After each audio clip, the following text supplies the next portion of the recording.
अस्सलामुअलैकुम बच्चों, आज हम चौथी जमात का सबक नंबर 8 पढ़ने जा रहे हैं जिसका नाम है किसान। इस सबक में हमें बताया गया है कि किस तरह से किसान सर्दी, गर्मी, बरसात हर एक मौसम में खूब खून पसीना बहाकर मेहनत करता है ताकि हम सभी को ग़िज़ा मुहैया हो सके। तो चलिए सबक शुरू करते हैं। हिंदुस्तान की असल पहचान गाँव है। यहाँ की 70% आबादी गांव देहात में रहती है। ज़्यादातर लोगों का पेशा खेती बाड़ी है। खेती बाड़ी करने वाले लोग किसान कहलाते हैं। किसान अपना खून पसीना एक कर कर हमारे लिए अनाज पैदा करता है। वो साल भर खेती के काम में लगा रहता है और तरह तरह की फसलें उगाता है, जैसे गेहूँ, चावल, दालें, तिलहन, गन्ना, कपास, सब्जियां और फल फूल वगैरह।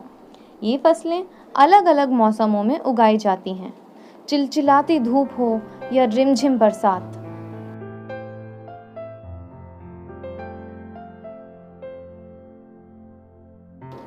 फसल बोने से पहले किसान खेत की जुताई करता है। खेतों की जुताई के लिए किसान पुराने ज़माने से ही हल और बैल का इस्तेमाल करता है, लेकिन अब वो ट्रैक्टर और नई मशीनों का भी इस्तेमाल करने लगा है। जब खेत अच्छी तरह तैयार हो जाता है तो किसान इसमें बीज डालता है। फसल उग आती है तो वो इसकी सिंचाई और निराई करता है। अच्छी पैदावार के लिए किसान अपने खेतों में खाद भी डालता है। फसल को कीड़े मकोड़ों से बचाने के लिए वो कीड़े मार दवाओं का भी इस्तेमाल करता है। सिंचाई, खाद और कीड़े मार दवाओं पर उसे काफ़ी पैसे खर्च करने पड़ते हैं। जब फसल तैयार हो जाती है तो वो इसकी कटाई करता है और इसमें से अनाज निकालता है। उसी की मेहनत से पैदा किए हुए अनाज से गांव और शहरों में रहने वालों को खुराक मुहैया होती है।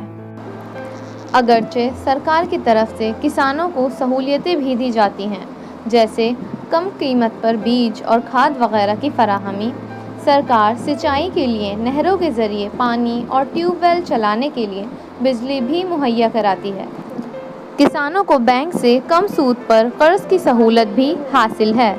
इन सहूलतों की वजह से किसानों की हालत में कुछ बेहतरी तो ज़रूर आई है, लेकिन सच ये है कि किसान जितनी मेहनत करता है इस हिसाब से इसे सिला नहीं मिलता। वो इतनी मुशक्क़त के बावजूद खस्ता हाली की ज़िंदगी गुजारता है। हमें किसानों का शुक्रगुजार होना चाहिए कि वो इतनी परेशानी उठाकर हमारे लिए अनाज पैदा करते हैं। बच्चों, अब हम बढ़ते हैं सबक की मश्क की तरफ। मश्क में सवाल नंबर 1 है कि दिए गए अल्फाजों के मानी लिखिए। तो सबसे पहला सवाल है मुशक्क़त, जिसके मानी है कड़ी मेहनत। सैलाब यानी बाढ़। तीसरा लफ्ज़ है सिला यानी बदला, और चौथा लफ्ज़ है खस्ता हाली यानी बदहाली। अगला सवाल है खाली जगहों को पुर करो। तो खाली जगहों का जवाब इस तरह है। पहचान गांव है। दूसरी, खेती बाड़ी करने वाले लोग किसान कहलाते हैं। तीसरी, उसका घर ज़्यादातर मिट्टी, खपरेल, फूस का बना होता है। चौथी, सरकार की तरफ से किसानों को सहूलतें भी दी जाती हैं। अगला सवाल है कॉलम अलिफ को कॉलम बे से मिलाइए। तो शोर को हम मिलाएंगे शराबा से, खेती को बाड़ी से, खून को पसीना से, कीड़े को मोटे को झोटे से, खाने को पीने से। तो चौथा सवाल है दिए गए लफ्ज़ों से जुमले बनाइए। तो पहला लफ्ज़ है फसल। हर फसल को बोने का एक ख़ास वक्त होता है। दूसरा है पेशा, मेरे वालिद का पेशा। तीसरा है सैलाब, सैलाब से कई मकान बह गए।